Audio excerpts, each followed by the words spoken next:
యెహోవా నా బలమా, నేను నేనేం చేస్తున్నాను, ప్రేమిస్తున్నాడు దైవజనుడు దావీదు. 18వ కీర్తన మీరు చదివితే ఆ మాటతోనే ప్రారంభించబడుతుంది. I love you my god because you are my strength.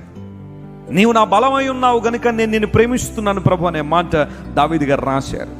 దావీదు జీవితాన్ని పరిశీలన చేస్తే దేవుని బలాన్ని, ఆయన శక్తిని సంపూర్ణంగా ఎరిగినవాడు, సంపూర్ణంగా తన జీవితానికి అన్వయించుకున్నవాడు దావీదు. We know the history behind Goliath in the Bible. గొల్లియాతును చూడడం, అమ్మ మన వల్ల కాదులే అని వెనక తప్పుకోవడం. కానీ వన్ ఫైన్ డే ఎవరు వచ్చారు? దావీదు వచ్చాడు. వచ్చి అన్నాడు, ఏంటన్నా సమస్య అన్నాడు. అదిగో వాడు 40 రోజులు సవాల్ చేసేతనంటే ఈరోజు ఆడి పని అయిపోయింది అన్నాడు.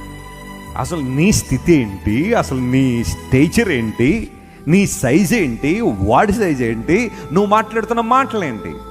బహుశా మీరు నన్ను పిచ్చోళ్ళు అనుకోవచ్చు, లేదా నేను ఏదో తెలియకుండా మాట్లాడుతున్నానేమో, కానీ మీరందరూ గొల్లియాతునే చూస్తున్నారు అన్నయ్య, కానీ నేను వాడి వెనకాల ఉన్న దేవుణ్ణి చూస్తున్నాను అన్నాడు. దేవుడు నా మనస్తోత్రం కలుగును గాక. గొల్లియాతును జయించడానికి దావీదులో ఉన్నది ఏంటి అంటే శారీరక బలం కాదు, ఆత్మబలం ఉంది, మానసికమైన బలం ఉంది.